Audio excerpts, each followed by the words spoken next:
The Niborians battle mech known as TO Mark II, Mechagodzilla, descends down from the Requiem of the Brew. In the bridge, three massive screens appears in the middle, right, and left. The middle shows the outside, the left shows the mech's structure status, and the right shows the map of their current location.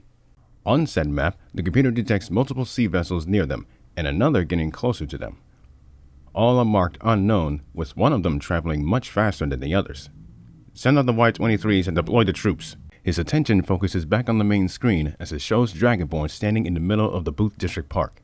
In the park itself, Honda waits for the machine as it descends to the ground. As it finally lands 100 yards near the park, every human close and far from Honolulu gets a good look at the mech. T.O. spins his hands, bends its fingers, and roars. As it begins to walk forward, Honda jumps into the air backwards. His hands becomes covered in flames. Gamera, tag in! He claps his hands together. A ball of fire engulfs him, and it grows to 80 meters in height. Inside, Dragonborn's hand changes into Gamera's. Honda claps the open hand, then his skin begins to mutate. 4 seconds later, as the ball of flames crashes on the ground, it disappears, revealing the 80-meter monster once more.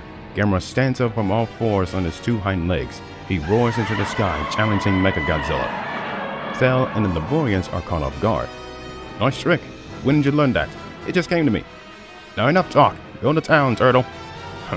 With pleasure. The turtle roars at the machine again, to which it responds with a roar of its own. The starboard and port sides of the Requiem opens its massive hangar doors. The Niborian saucers, Y-23, 7 meters in length, 4 meters in height, and Y-shaped, flies out with golems following suit.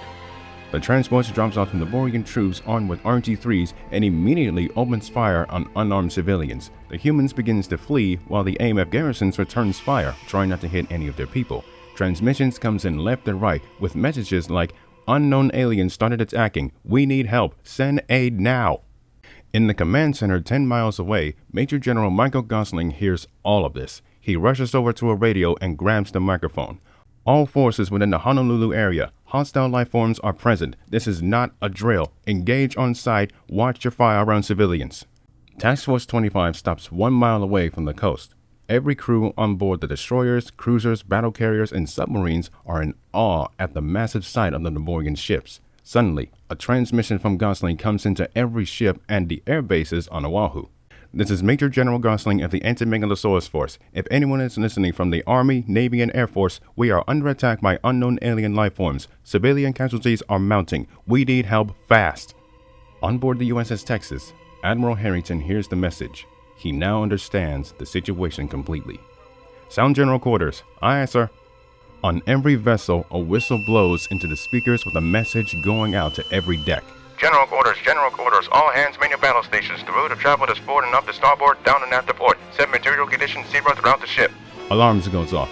Every man and woman runs out of mess halls, living quarters, and many others. They rush to grab their protective gear. Fire control teams puts on fire suits. The rest of the crews equips life vests and leather masks over their heads. On the decks, men and women mans M2 Browning 50 caliber machine guns. On the battle carriers, pilots inside the hangar and on the flight deck climbs at the FA-18C Hornets. Sailors and crews gets to the main guns and missile launchers of the ships themselves.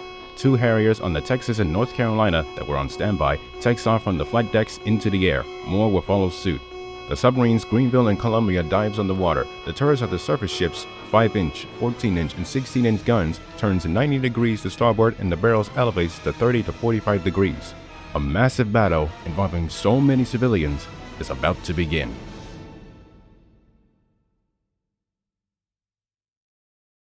Back near the Booth District Park, Mechagodzilla roars at Gamera once more. It bends its fingers to test its flexibility. It activates its boosters on its feet and flies towards Gamera. The turtle dodges it. He tucks his head, arms, and legs inside of his shell and takes off like a flying saucer.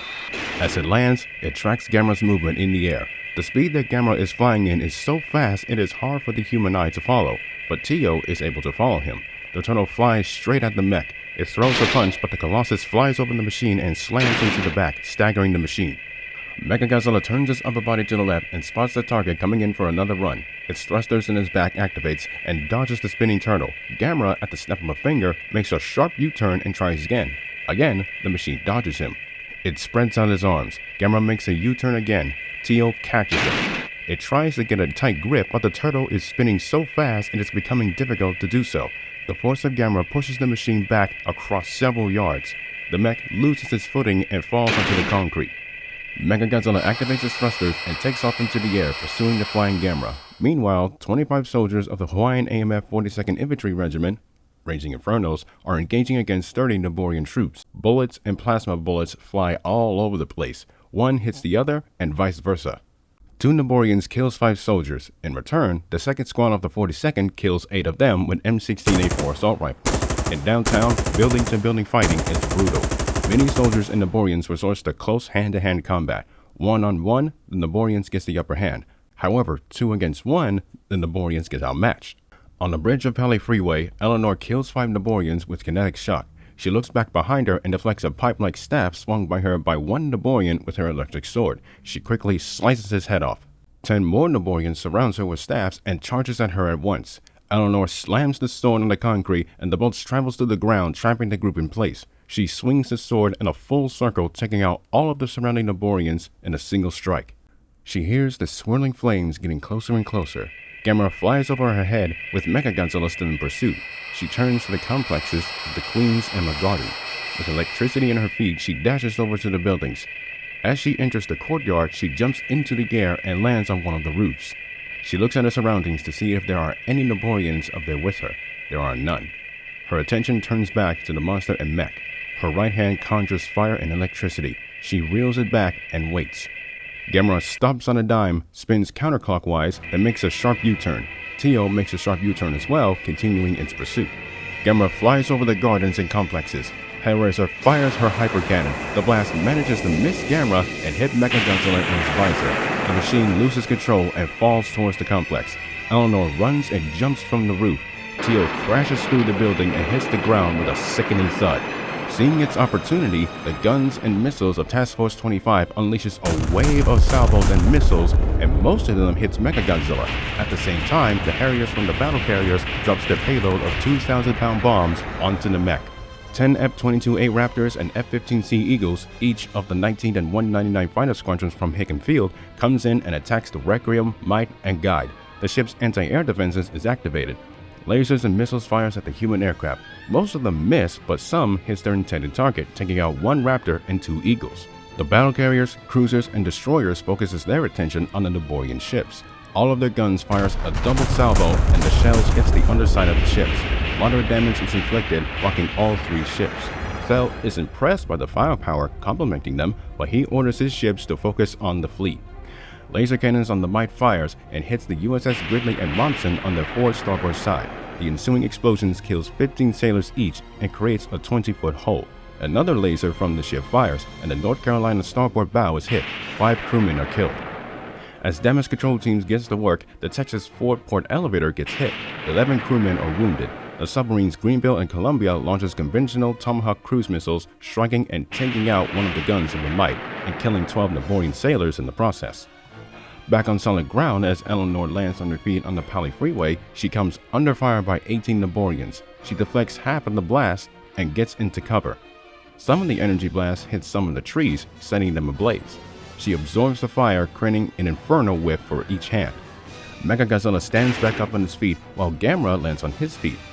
The two stares at each other, roars at each other, and runs towards one another. They collide like 2 wrestlers. The height difference is very apparent. Gamera is 80 meters tall, while Mechagodzilla is 125 meters tall, but being smaller than it makes no difference. Tio swings for Gamera's head, but the turtle ducks his head into his shell. His head pops out and bites onto the metal arm. Jets comes out of his legs. He lifts up into the air and tackles the mech to the ground. Meanwhile, Hellraiser swings her Inferno Whip from left to right, killing as many Niborians as they appear. All the way down the road, she burns, impales, electrifies, and blasts any that is in the way or attempting to attack Gamera. Speaking of, he lunges at Mechagodzilla with a slash attack, then a second. The mech counters a third with a chop to his head, but misses. The machine gets back to its feet, but the turtle immediately rams into it like a bull, pushing it back. All the while, Hellraiser is hacking, slashing, and burning through 10 Niborians. Mechagodzilla stumbles to his hands in the parking lot of CVS. Gamera hits the mech with left and right punches to its head. Tio lifts up, delivering a wicked left uppercut. The attack staggers Gamera back. Without giving him a chance to recover, Mechagodzilla goes on the offensive, attacking the turtle with 2 left and 2 right punches to his head. And the Niborian manages to hit Harrington in the back, knocking her down. but she recovers, throwing an electro spear into its body. She jumps to a nearby tree to her right from getting trapped. The moment she lands near Kirkalani Middle School, she watches as Gamera gets uppercut in the chin and he falls on his back onto the Pali Freeway. Once a turtle is on his back, getting back on his feet is impossible, but Gamera can get to his feet easily. However, Mechagodzilla grabs the turtle's tail before he could take off. Gamera hides in his shell as he gets slammed to the ground by Teal 3 separate times. It slams the turtle on the ground again. It shakes the dirt from its mechanical skin. Jets burst from the shell holes, but the machine plants its foot on the turtle, preventing him from going away. It balls up its right fist and swings at him. 5 projectiles hits the side of Mechagodzilla. It staggers back, allowing Gamera to get away from it. He stops and lands in the Honolulu neighborhood park. He looks at Mechagodzilla getting bombarded by shells. He looks out to the sea, and the guns of Task Force 25 are not firing. He smells something in the air. Something else is here. He turns around and looks into the distance. In the Requiem of the Brew, the Might and Guide, they detect 12 new unknown enemy vessels. Task Force 25 and the AMF on Oahu detects another Category 4 Colossus and multiple Category 1 troopers. They suddenly realize who it is. KBS King Henry, Queen Vanessa, and Tammy, along with their 9 destroyer escorts, James, Daniel, Charles, Jackson, Grant, Lincoln, Theodore, Sarah, and Robert, arrives over Honolulu. AMF soldiers on the ground, the Navy and Air Force are shocked at this sudden arrival. In the Requiem, the crew and Thel Moody stare in awe at the royal fleet. In the USS Texas, Elliot tells his daughter Chloe, Jojo, and the Mario brothers to get to land and get into the fight. They do as the Admiral commanded them. The royal fleet hovers over the city. All of the ship's main guns, from 8-inch to 15-inch, turns starboard and elevates to 30 degrees directly at the Niborian ships. King Robert Bowser exits from the interior of his flagship, King Henry, and walks to the forward bow. Throughout the fleet, the sailors and crewmen are in their battle stations, manning the 3-inch 50 caliber Mark 22 twin 40mm Bofors guns and quad-mounted 28mm anti-aircraft guns. Armor-piercing high-explosive shells are loaded into the main deck guns. As Bowser stomps on the bow of the King Henry, he looks up at the 3 Niborian ships. The size of them is overwhelming, but the king is unfazed. He lifts his hand and snaps his fingers. All at once, every ship within the royal fleet fires at the 3 alien ships. Every shell hits their underside. Inside of the 3, standing becomes a difficult task. Thel holds on to his seat from falling off. He orders half of the Y-23 saucers to attack Bowser's fleet. As one half of the Y-shaped saucers turns their attention to the royal fleet, 5 Cooper Stukas each launches from the battle carriers, and the fleet itself begins to disperse in many directions. The skies above Honolulu becomes full of dogfights, with Cooper Stukas fighting alongside the USAF. At the same time, the Royal Fleet's anti-air defense engages against the Niborian saucers. Some of the saucers hit the destroyer Lincoln, but the ship's crew continues to shoot at the enemy UFOs. King Bowser spots 3 Y-23s heading for his flagship. He fires his fire breath at them, taking them out of the sky. He continues firing, destroying 15 more from ever getting near his ship. Then, once he stops, King Henry's AA guns opens fire. The UFO scatters in many directions, avoiding getting shot out of the sky, but some did get hit and go down. A laser from the Brew's Might hits Queen Vanessa's starboard stern, taking out the elevator and killing 13 Koopas. The battle carrier retaliates, firing its 15-inch guns at the Might, hitting its port bow and killing 8 Niborian sailors. The other 2 battle carriers targets the 3 Niborian ships in a continuous double salvo. As the King Henry slowly passes over near downtown Honolulu, Bowser looks down from the Niborian ships to the ground below. His eyes locks onto Mechagodzilla staring back at him. He growls in disgust. Black aura surrounds his body. He steps back 20 steps. Then he runs and jumps from the deck to the ground. As he descends, his body grows rapidly. He lands, rolls into his spiked ball, and rolls towards Tio. He pumps out of the ball and lands near Gamera. Standing side by side, King Bowser is 75 meters in height, 5 meters shorter than Gamera. Bowser himself looks at Gamera briefly. "In honor to see you again at last, Gamera Don." I wish it was in different circumstances. Hey, you know what? Ibisa's trying to convince him to fight with us. Also, how the hell did you get here so fast? I have my ways, Dovahkiin, and I have a reason to be here. Oh, I get it. It's because you came all the way out here just to apologize and kiss my ass like the bitch you are. I do not ask you to speak further! Mechagodzilla interrupts the inner conversation by punching Gamera away and punching Bowser in the face. But Bowser doesn't move a single muscle, nor does he react to it. In fact, his only reaction is fury. You dare lay your hands on me? Bowser balls his right fist. I'll send you back to your masters as scrap! He punches Mechagodzilla in the metal stomach. The force of his punch sends the mech away from him by 300 meters. Bowser cracks his knuckles and neck. Don't get in my way. He pounds his chest 5 times, viciously roars, and runs head-on towards the machine. As Teal rises back to its feet, Bowser stops it by punching it in the face. The Koopa King wickedly punches the mech 7 times in a row, but it finally punches back, stopping Robert in his tracks. He shakes his head. Mechagodzilla gets back up and swings a punch, but Bowser tucks his head inside of his shell, dodging the robotic fist. His head pops out, he jumps up and drop kicks the machine. He lands rolling on his shell, runs up and clotheslines Mechagodzilla off of his feet on his back. Bowser grabs his tail and throws it behind him. Gamera hides in his shell as the mech flies over his head. The Koopa King runs to the hiding turtle, jumps off of his shell, and in midair as Mechagodzilla was descending, missile drop kicks it further away. As the machine lands on his stomach, Bowser rolls off of his back onto his feet. He runs over to it as it begins ascending back to its feet. Bowser throws a left punch on the side of Teal's head, then throws another. The mech blocks it with its hand and returns with a punch. It too is blocked and the two beings locks up in a struggle. Wow, he's good. As expected. Although, I feel as though it's not going to last long. Hey, do what you gotta do. Gamera jumps up into the air and takes off.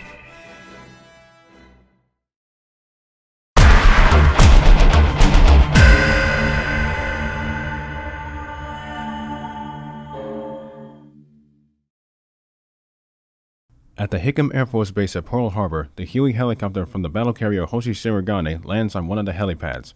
Miki Sakusa exits it. As she does, she spots the enormous Niborian ships, even from a distance away.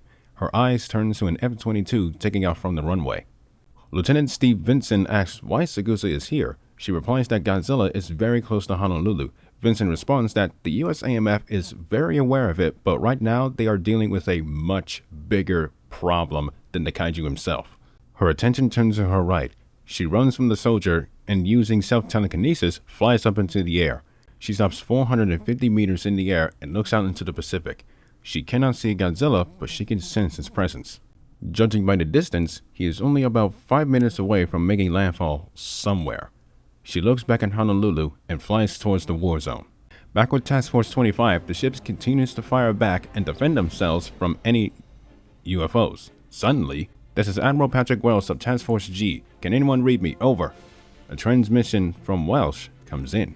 This is Captain McTavish of the USS North Carolina. I read you, over. This is Fleet Admiral Harrington of the USS Texas. I also read you. State your business, Admiral. Sir, Godzilla III is getting closer to Honolulu, approaching your position. What's your position? My task force is about 10 minutes away. We're getting there as fast as we can. Roger, thanks for the heads up. Admiral Harrington orders his crew to monitor the approaching monster. Then, his attention veers back to the battlefield. Mechagodzilla and King Bowser are still in a deadlock, with the former pushing the latter, but he does not go off of his feet. Bowser pushes Teal back and punches his leg. As it goes down to one knee, Bowser punches it in the head again. It goes for another, but the mech catches his fist and returns with a punch of its own. It stands back up, lifts Bowser by his arm, and slams him against the ground. It does it again and again. It lifts him back up and throws a punch to his face. It does not connect, however, when Gamera, flying in as a spinning saucer, rams the back of its head, causing it to let go of the Koopa King. Gamera makes a sharp U-turn and rams into the mech once again. Bowser lands on his back, rolls into his spiked ball, and smashes onto the mech's chest. He goes for another, but it knocks him away with a chop. Still rolling, Bowser tries again. Mechagodzilla throws a punch down to him, but it misses, allowing Bowser to bash into it again. The impact launches the Koopa King into the air. He pops out of his shell and catches Gamera in mid-air. Mechagodzilla swings his right fist upwards, but Bowser, using Gamera's shell as a shield, deflects it. As he lands, he throws Gamera like a frisbee and drop kicks the mech off of his feet. Gamera takes off into the air again and flies past the Requiem of the Brew. The ship's anti-air defense fires at the spinning turtle. None of the projectiles and lasers hits him since he's flying so fast. One quarter of the Y-23s focuses their attention on Gamera. They follow the turtle without much trouble, but their cannons on the bow do little damage, most of which hits his shell, but since it's spinning at an extreme rate, they simply bounce off of him. Gamera gains altitude with the Y-23s in pursuit. They pass through the clouds out of plain sight. Meanwhile, on the ground, Hellraiser is taking cover behind a wall. She is getting overwhelmed by 30 Niborian soldiers who are firing at her non-stop without giving her an inch in offense. She needs assistance very badly. An ice shield appears in front of her. She looks to her side and her sister is right beside her. Without a second thought, she gets away from the wall behind the shield. The energy blast bounces off the ice shield, but with each hit, it lightly damages Chloe's mind. Jojo, along with the AMS 167 squad of the 42nd Infantry Regiment, appears from the corner across the street and throws an M84 stun grenade, or flashbang. The sisters closes their eyes and the grenade goes off. The sudden flash blinds the Niborians. This allows Jojo and the squad to kill one half of the attacking unit. The Harrington sisters finishes the rest. The area is clear and the squad moves on to the next area. The sisters looks at each other. Chloe looks at her sister with disappointment, but she tells her that she can explain everything later.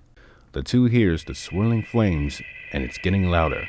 They look up into the sky and spots Gamera flying from above the clouds. He flies over the sisters with the Y-23 still in pursuit of him.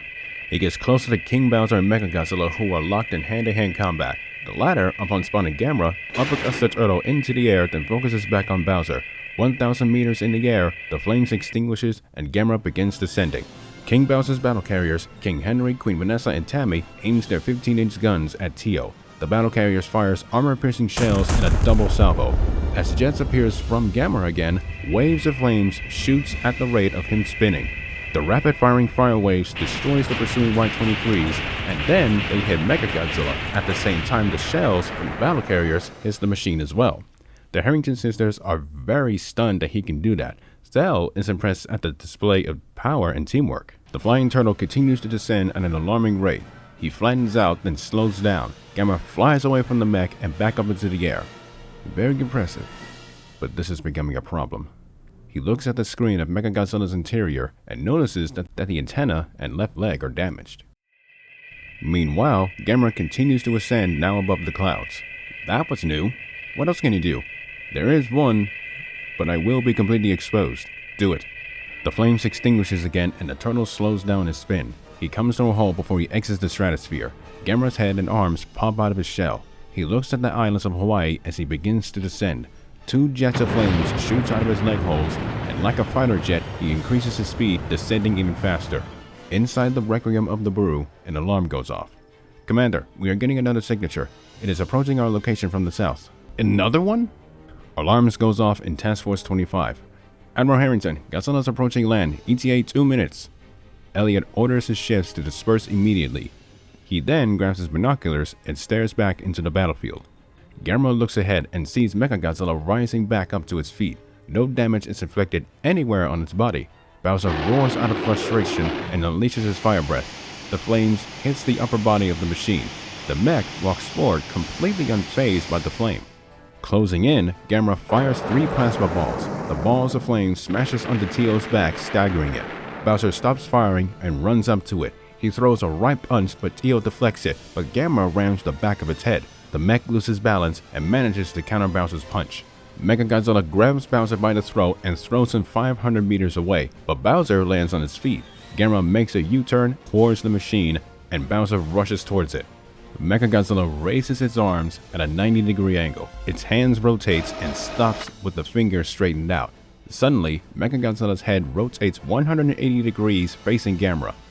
Its fingers launches from the hands. The finger missiles explodes on the ground, stopping Bowser in his tracks. Then, a rainbow-colored laser shoots from his yellow eyes, hitting the surprised Gamera. Teal's boosters activates and takes off, jumping over the falling turtle. As the smoke in front of Bowser clears, Gamera crashes onto him and the 2 turtles crashes to the ground. Mechagodzilla, still in the air, turns his head forward. Its hands fires more finger missiles. The missiles explode on the 2 turtles, causing them to scream in pain and hide inside of the shells. Miki Shigusa arrives downtown and lands on the Harbor Square Association Tower. She watches in horror as the turtle monsters are being bombarded by explosions all around them. A sudden surge of energy enters her mind, and she turns her attention to the Pacific. Near the parking lot of the Majesty by Atlantic Cruise, Mario and Luigi are in their battle attire and defending themselves and each other against Niborian soldiers with staffs. They swing their flaming hammers back and forth, preventing from getting hit. Luigi hears the water sounding like it's going away. He pushes the Niborian back and looks behind him. His expression changes from anger and determination to concern. The water on the shore and under the docks is moving away at an alarming rate. Mario? Not now, Luigi! I think we need to get to higher ground. Mario pushes the Niborian back and smashes it in the face. He looks at Luigi with confusion. Then he looks out into the water. Now he sees what he means. Without thinking any further, Luigi grabs his brother by the arm and runs as fast as he can away from the shore. The Niborian soldiers wonders why they are suddenly running away. They look at the water as it continues to move away from the shore. On the beaches, the water is being pulled away from the shore. As Mechagodzilla lands back on solid ground, the Honolulu tsunami siren goes off. A siren? But what for? Hal and Jeff on board the King Henry walks over to the starboard amidships. They look out into the Pacific. Is it him? Yeah, no doubt. You nervous? Kind of. 4 UH-60 Blackhawk helicopters from Hickam Field flies out and turns around 3 miles offshore. Hickam, this is 772. We are hovering above and tracking the monster, over. Roger, keep an eye on him. A small silhouette appears in the water. It grows bigger and becomes darker. Colossus is ascending. 80 meters, 70 meters, 60 meters, 50, 40, 30, 20, 10, and surfacing. The 3 rows of make-believe dorsal fins breaks out from underwater. He has surfaced at last. Identity confirmed. Godzilla is heading towards shore at 60 knots. Continue tracking. Some of the crews of Task Force 25 looks out from the port side of their ships. Godzilla swims past the task force, nearly hitting the USS Texas, but rocking the dreadnought carrier away in his wake by 286 meters. The kaiju enters the Honolulu Harbor Fishery Management Area. As he passes by Pier 1, the water washes onto shore. His wake smashes onto the cruise ship Regent. The water that was dragged away is now being pushed back to shore. Now, the Niborians close to the water realizes the danger that they are in, but it is too little, too late. They get washed away by the tsunami. Mario and Luigi runs past the Honolulu power plant. The water moves at 90 miles per hour. It catches the human and Niborian soldiers who try to seek higher ground or hide inside of buildings for safety. The brothers increase their speed, but it is not enough. The water is coming in too fast. They can't get away in time. Green aura covers their bodies and the brothers immediately lifts up into the air. The ocean water washes underneath them as the two continue to ascend up. But to where? They approach a courtyard of the Honolulu Sailors' Home. They see who is lifting them up in the air. The telekinetic Empress sets Mario and Luigi down beside her as her power disappears from their bodies. Are you two alright? Yeah, thanks to you. The 3 looks down at the street below. The wave washes away cars, ripped trees, and human and Niborian soldiers that got caught in this wake. Some civilians who have not evacuated yet looks down at the carnage that's happening before their eyes. Luigi looks towards where the seawater is coming from. Upon doing so, his eyes widens extremely. He places his left hand on his brother's head and makes him look to the side. His reaction is the same as Luigi's. Sagusa looks to the left, but her reaction does not change. The rumbling growl of the Colossus grabs the attention of the unevacuated populace. Godzilla III stops beside the Honolulu Sailors' Home. He looks up at the Requiem of the Brew's might and guide. Then he looks down beside him to his right. The Mario brothers cowers behind Sagusa as she herself looks back up at the kaiju. She gives him a message via sign language. Be careful. He puffs blue smoke from his nostrils and walks forward down Aleka Street. She watches him walk ahead while feeling the shaking in her legs. You can let go of me now. The impact of Godzilla's walking brings anybody down and it rocks multiple cars. Him walking also shadows windows all around him. Finally, he reaches the end of the street and comes into view for all to see. Inside of the 3 Niborian ships, Thel and his crew are taken aback by the sudden arrival, not to mention the sight of him. A Leviathan? On the ground, the Niborians, AMF soldiers, and mutants' eyes are locked with the Kaiju King. Everyone, keep your distance. All of the Koopas and Goombas witnesses this kaiju for the first time in their lives. There he is, King Raygon III. Huh. He's a lot more bigger than what I imagined. He's almost as big as the robot. Mechagodzilla tilts its head in curiosity. It walks away from the downed Gamera and King Bowser, who watches to see what is going to happen next. Godzilla walks forward. Both lock eyes with one another. Godzilla looks over to the two giant turtles, then looks back. He instantly knows what kind of situation this is.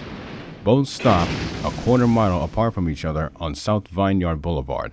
Godzilla looks up and down in its mechanical doppelganger. Mechagodzilla scans him from head to toe. The analysis on his body are measured carefully. Then a message pops up. Eliminate immediately. The mech roars at him. Godzilla growls out of anger and roars back at it, deafening everyone within a 9-mile radius. Tio charges at its enemy, and Raygun III charges at it. The two collide in the middle of South Vineyard Boulevard. Like sumo wrestlers, they throw their entire weight onto each other aggressively to get an advantage. Godzilla aggressively pushes his mechanical doppelganger.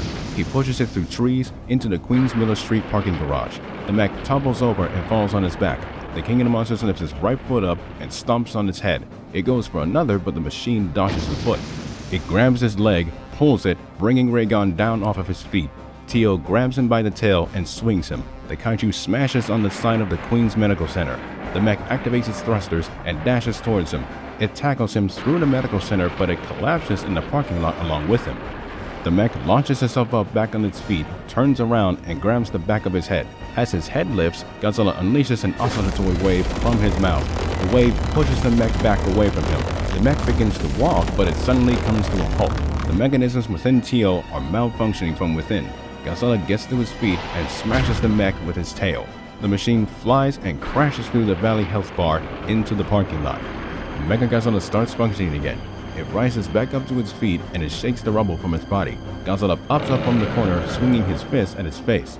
He punches the mech again. Tio throws a fist, but Raygun knocks it away. He grabs it by the neck, lifts it off its feet, and slams it down. Then he lifts it over his shoulder and slams it on the ground again. This Leviathan is an impressive fighter. Mechagodzilla rocket jumps back into his feet.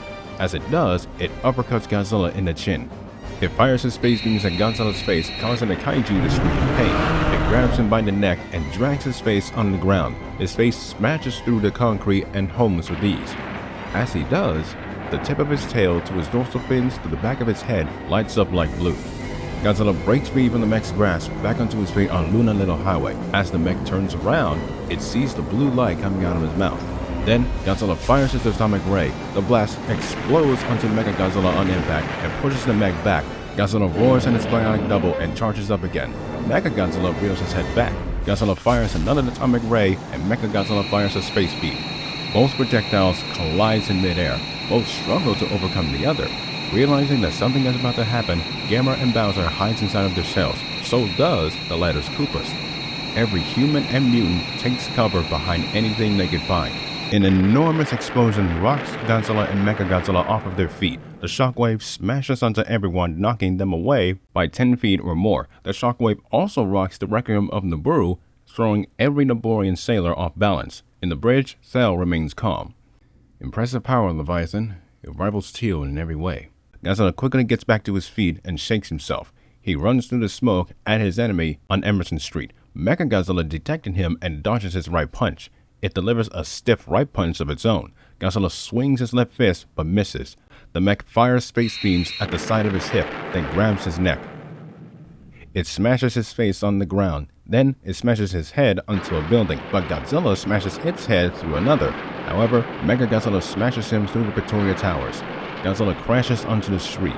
He gets to his hands and knees and shakes his head. The mech walks to him, grabs his face, and sticks his straightened fingers into his mouth. He struggles to get the fingers out of his mouth, scratching and clawing at the machine. He hears swirling flames getting louder and louder. Godzilla takes his hand out of Godzilla's mouth and fires his finger missiles. Gamera, flying in his flying saucer form, dodges the incoming missiles fired at him. The turtle flies over the mech. Space beams are fired, but the turtle flies so fast that it does not touch him. Gamera makes a U-turn and heads for the mech itself, deflecting the multicolored laser. He rams into the machine, but it catches him. The momentum, however, knocks it away from Godzilla. Godzilla himself looks on in confusion. Mechagodzilla punches Gamera away. The turtle crashes to the ground 200 meters away. Bowser appears and punches the mech before it can begin its pursuit. He throws another punch, but the machine catches it and throws him away from it. Bowser crashes through the townhouse in the Continental Plaza onto Green Street. As the Koopa King falls to the ground, Mechagodzilla aims at it. Godzilla fires his atomic ray at it, but it lifts up into the air, dodging it. In the air, it dodges a flying Gamera and lands on Thurston Avenue. Gamera lands on his feet on the mech's left. It turns his head towards him as the turtle roars. Bowser rises up and roars at the mech. It raises his left arm and aims at him. Godzilla gets to his feet and roars in his mechanical double. Mechagodzilla aims his right hand and right leg at him. As all three monsters roars at the machine, every human and mutant looks on as they continue to defend themselves. On the Texas, Elliot rubs his eyes and looks back at the scene. Hold on. Am I seeing this right? Yes, you are. Everyone on shore becomes dumbfounded that the three monsters that they never expect to face off against Mechagodzilla are right in front of them. To his left is Gamera, in front of it is Bowser, and to his right is Godzilla, King Rhaegon III. The three monsters charges at the machine. Space beams hits Gamera, finger missiles explode on Bowser, and Hamu shot rockets from the knees and high-pressure homing missiles from the toes fires at Godzilla, but the projectiles hits his atomic shield. Teal ducks a slash attack from him and counters with a punch to his chin. It delivers 3 separate punches to his face, staggering him. Godzilla fires an atomic ray, but the mech flies up with the blast. The atomic ray hits Gamera's shell, bounces off, and collides with the underside of the Requiem of Niburu. The massive ship sways, nearly taking every crew and sailor off of their feet. Cell complements Godzilla's power even more. But as soon as he finishes his sentence, the ship gets rocked again, this time from Task Force 25 and Bowser's battle carriers. Gamera launches himself into the air, grabbing onto the mech's feet. Teal kicks him away, but Gamera flies back to it. It catches him and blasts him back down to the ground with his space beams. The Utopian destroyer Jackson fires his 8-inch gun, hitting the mech's chest. A hatch in Teal's chest opens. A cross-attack beam fires and slices the destroyer in half. The Koopas and Goombas falls out and falls to their deaths. All of the 800 on board dies falling to their deaths or dying in the exploding ship. With fury in his eyes, Bowser runs up and throws 7 consecutive punches at Teal with malicious intent. However, each blow is deflected or blocked. Both Godzilla and Gamera charges at the mech. Mechagodzilla grabs Bowser by the arms and uses him to smash him against Godzilla and throws him at Gamera. Both turtles collapses to the ground, but Godzilla ramps into his double like a bull, pushing it down Thurston Avenue. It grabs him and throws him onto Gamera and Bowser. The mech fires its finger missiles at the down three. The turtles hides in their shells and Godzilla braces for it as the projectiles explodes onto the three. The turtles pops out of their shells, and they and Godzilla fires a plasma ball, fire breath, and atomic ray respectively. All 3 attacks misses when the mech launches and flies over them. The blast explodes onto a group of 15 Niborians and the Harrington sisters. Sakusa, who is hovering in the air, catches the sisters in mid-air with her telekinesis. They look at their savior. The telekinetic empress? Let's save the introductions for later.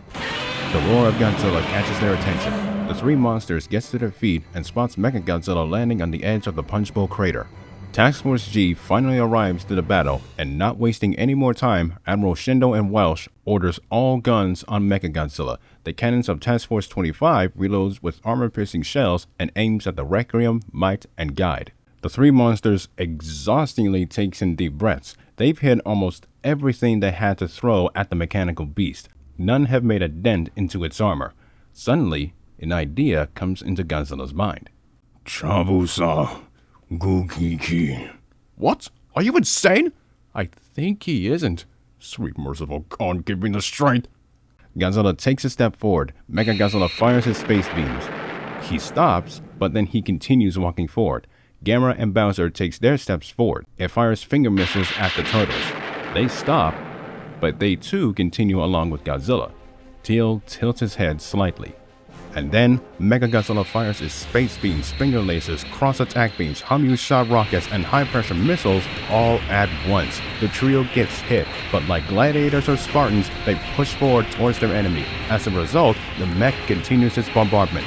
Godzilla, Gamera, and King Bowser walks forward through the barrage of explosions, lasers, missiles, and rockets fired at them. Each explosion and blast nearly stops them in their tracks, but they persist and go forward. The projectiles and lasers hit Godzilla's skin, but his regeneration factor is able to make him keep going. It is a different story, however, for Gamera and Bowser. They do not have the fast regeneration as Godzilla, but they push on regardless, even if their bodies can't take much more punishment. At a distance of 10 miles from shore, The 20-inch guns of the Hoshisirigane and Ginshensha and the 16-inch guns of the USS Missouri and Wisconsin fires a double salvo of armor-piercing shells. The cruisers, destroyers, and submarine of the task force fires their 8-inch guns and guided missiles.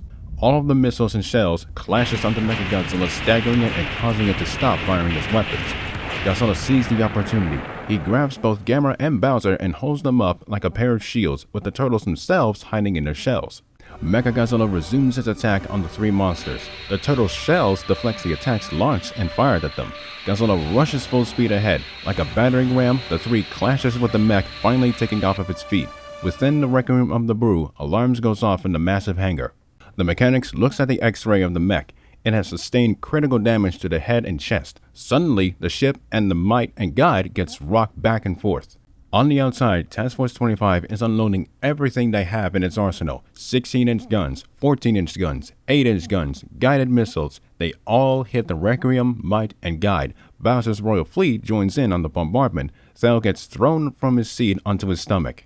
Thel gets back up and orders all units to return to the ships, and Teal to return to the ship for repairs. The Niborians all over Honolulu receives the order. They activate jetpacks on their back, and all 50,000 in total returns to their assigned ships. Mechagodzilla rises to its feet, and so does the three monsters. They lunge themselves at the mech, but they fail to catch it due to it flying up into the air back inside the Requiem. Teal re-enters back into the ship, and the hatch closes. The Requiem, Might, and Guide's thrusters engages. They move and increases speed. All three of the ships leaves Honolulu and heads eastwards. Godzilla roars, Gamera roars, King Bowser roars, as they and everyone watches their three alien ships disappears beyond the horizon. However, they do not just leave behind a war-torn Honolulu with severe casualties, but they also leave behind more questions rather than answers.